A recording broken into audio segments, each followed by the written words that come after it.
Hey everyone, I'm Dan, and this is my favorite thing to cook. We have a really fun episode today, but first, this is why you should never wash more than 2 aprons at a time.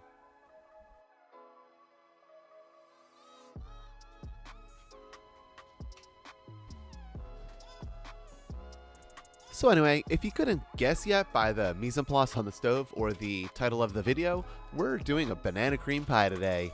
This was one of my favorite desserts that my grandfather would make every Easter and Thanksgiving, although his was about as basic as you could get. Sorry, Poppy. So this recipe will be a bit of a hybrid between his and what I want to do. We're going to start with a store-made crust, but as far as corners being cut, this will pretty much be the last one. Sorry.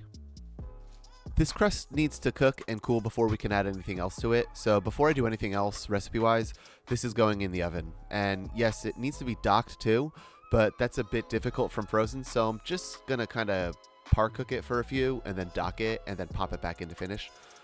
This recipe is pretty standard stuff: pie crust, bananas, custard, whipped cream.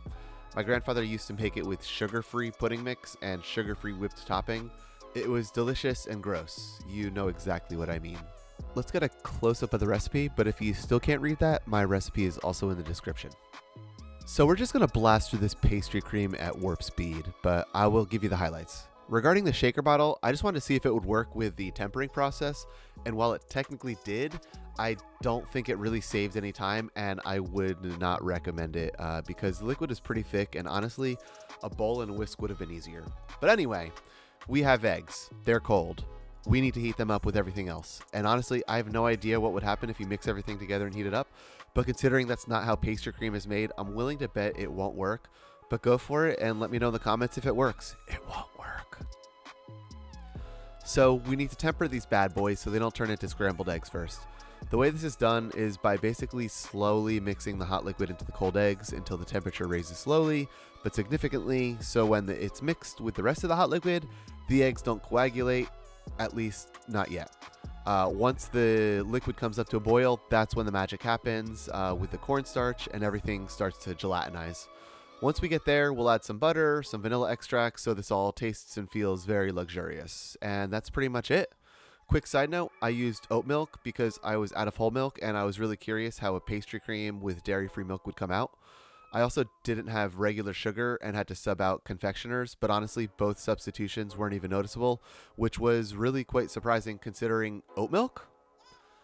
So anyway, we slice some bananas, that's on the crust, and next, while the cream is still a bit warm, we're going to pour it through a strainer onto the crust. If you cool the custard first, the viscosity will be off and it won't be able to seep in between the bananas or into the crust, but we also don't want it ripping hot. The butter will help cool it down a smidge too, as well as getting it off the hot burner that I actually forgot to turn off in my excited state. So next, I'm saving a bit of this custard that will eventually get whipped into our whipped cream topping, and that's going to add a bunch of flavor, but more importantly, a ton of stability to an otherwise pretty floppy topping. Floppy topping. You still have that stark contrast between the yellow custard and the now ivory cream, but don't worry about that. It will be incredible and people will notice, trust me. So that's about it for this part. We're going to cool all this down while we prep the topping. This brown stuff we're trying to avoid from getting when we cook this because it doesn't look good is actually the best tasting. It's more caramelized. You'll never see that in a restaurant. Maybe. Probably, actually.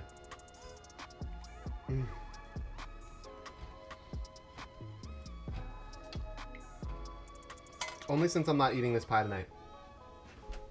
Okay, you're good.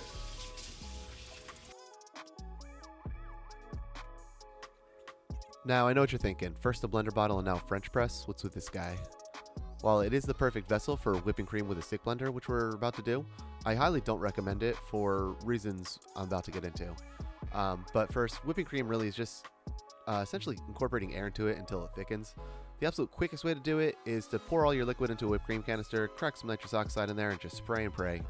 Now, you'll eventually get similar results with the stick blender, but the blades are a lot harsher on the cream and fat molecules, and what ends up happening here is some of the cream gets whipped, but not all of it, and once it gets incorporated with the unwhipped cream, it loosens until it kind of builds up again, and then it falls, and so on and so forth, and it happens several times actually in this video. It's kind of difficult to know when it's perfectly whipped, and it's very easy to take it past the point of from whipped cream right into butter, which I guess wouldn't be a total loss, but that's going to be another video, and I really don't feel like going to the store to get more heavy cream at this point. The other thing, this whole process took 7 minutes, just about, from start to finish. Maybe about 6 minutes, but still. So I thought I could save some time, and some dishes, but it didn't. It took way longer. Not way longer. Probably took a few minutes longer. And I mean, as far as dishes, like I had the bowl right there, ready to go. Don't know why I didn't use it. I thought I don't know, making some cool life hack here, but it really wasn't the case. So, you know, in case you see somebody doing like this in the future, just don't believe them. Trust me on that. Here's where I started to get really freaky with this thing, because just adding some custard to the whipped topping isn't quite bougie enough. At first I was like, hey, let's segment this banana and do something cool with that. Well, that changed really quickly when it all kind of broke apart. Then I was like, hey, chocolate, come over here. Sure, let's make a little chocolate banana salad and use what? Agave as a dressing? Yeah. And then, as if that wasn't enough, I had to throw some dollops of peanut butter on there for good measure. But don't worry, there'll be a part 2 to this video. It'll be a little similar because there's only so many things you can do with a banana cream pie, but after filming this, I really wanted to make another one where I don't cut corners like buying a crust beforehand. But don't worry, I found other corners to cut. So once this is assembled, it really needs some time to chill for everything to get really groovy. And believe it or not, this thing is even better on day 3 or 4. So I popped the sucker in the fridge overnight, but then life happened and didn't end up cutting into it the next day, so I don't have any footage. Sorry. But I do have this picture I took to post on the gram. Now, this thing was off the hook. The chocolate was a little weird because it was hard when cold, but it was also a nice contrast compared to the creamy everything else. The peanut butter is also a little tough to get in every bite, but I figured out how to solve that in part 2. Sorry, spoilers. Well, that's all I have for this episode, so once again, thank you for watching me show you my favorite thing to cook. Bye-bye.